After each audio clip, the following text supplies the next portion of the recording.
proklamasi. Kami, bangsa Indonesia, dengan ini menyatakan kemerdekaan Indonesia. Hal-hal yang mengenai pemindahan kekuasaan dan lain-lain diselenggarakan dengan cara saksama dan dalam tempo yang sesingkat-singkatnya. Jakarta, 17 Agustus 1945, atas nama bangsa Indonesia, Soekarno Hatta.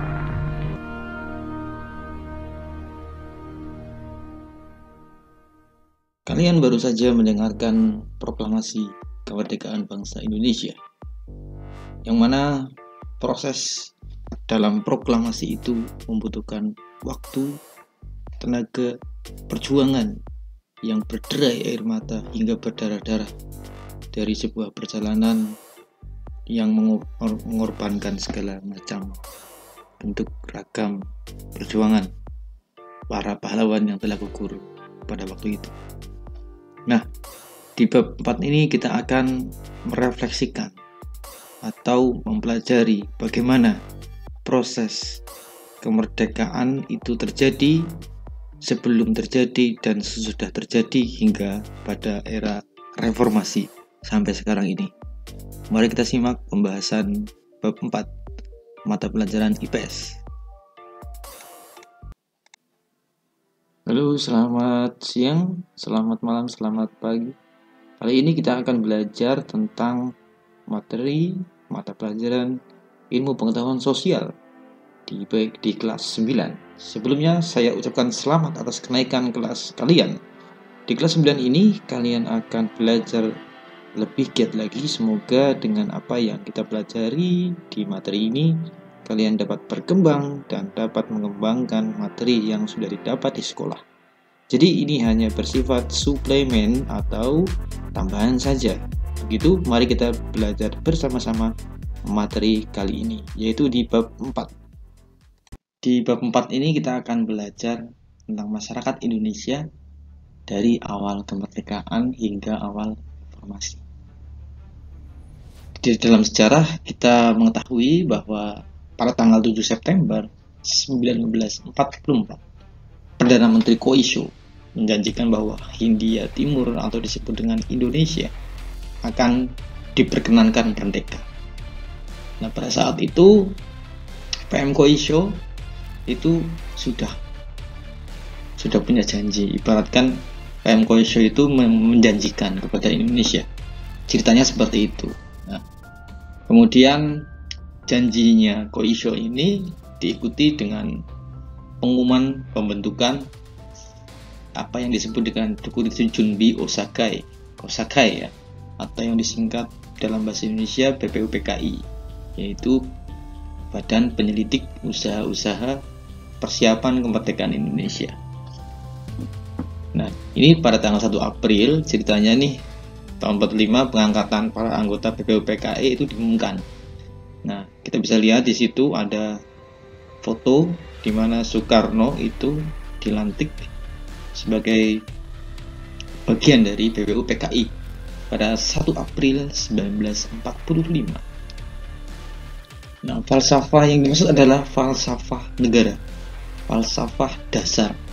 Jadi pokok pikiran negara itu dibentuk mau dijadikan negara seperti apa. Nah, jadi falsafah itu artinya adalah pokok dasar pemikiran atau ide pokok. Nah, jadi bentuk dasar sebuah negara. Bagaimana kalau sebuah negara itu tidak mempunyai bentuk dasar? Nah, kalau tidak mempunyai bentuk dasar, maka suatu negara pasti akan mudah terombang-ambing, terpengaruh oleh tipu daya serangan dari bangsa yang lain. Nah, itu sedikit gambaran apa itu mengenai falsafah. Kita lanjut. Di dalam sidang kedua BPUPKI itu tanggal 10 sampai 17 Juli 1945, itu merencanakan rancangan undang-undang dasar. Kalau rancangan berarti harusnya ini RUUD, nah, termasuk pembukaan undang-undang atau preambul undang-undang dasar. Nah, kenapa perlu ada undang-undang dasar? Jadi dalam pembentukan sebuah konsep negara itu minimal yang pertama ada dasarnya dulu, kemudian ada undang-undang sebagai instrumennya.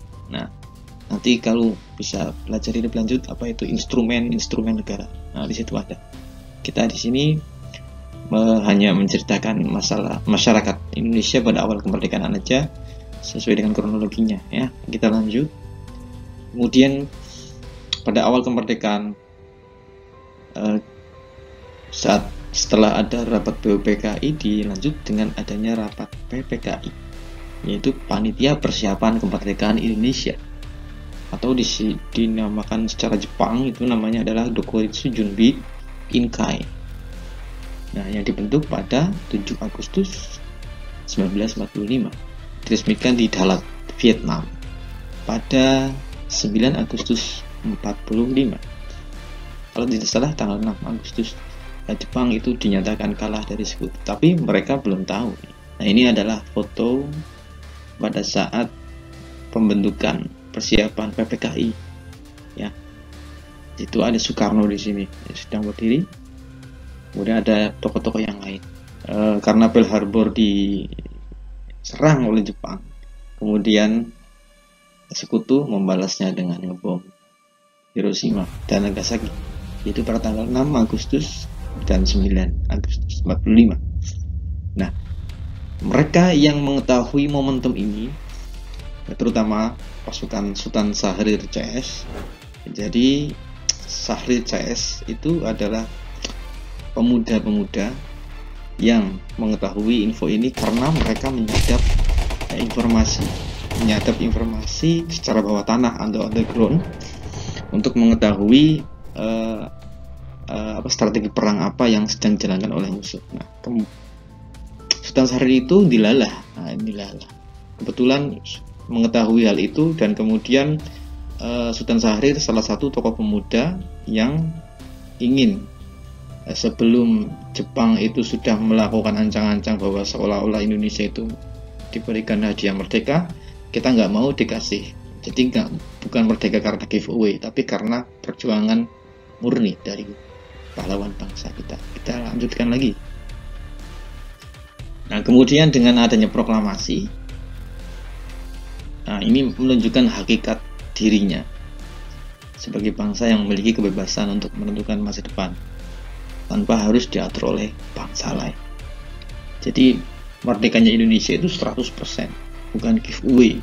Walaupun secara tidak langsung Jepang itu kalah karena dibom oleh pasukan Sekutu dan kemudian Jepang melemah, tetapi saat itu Jepang malah ancang-ancang seolah-olah ingin memberikan kemerdekaan kepada Indonesia. Waktu itu tokoh-tokoh kita belum tahu.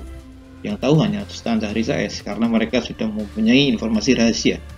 Nah, itu cerita di balik peristiwa Rengas Dengklok, kenapa kemudian pemuda menculik Soekarno-Hatta, kemudian untuk melobi dengan pola pemikiran yang berbeda tetapi progresif, atau pola pemikiran berbeda tetapi mereka mau meletakkan ego masing-masing demi bangsa Indonesia. Oke, kita merdeka 17 Agustus.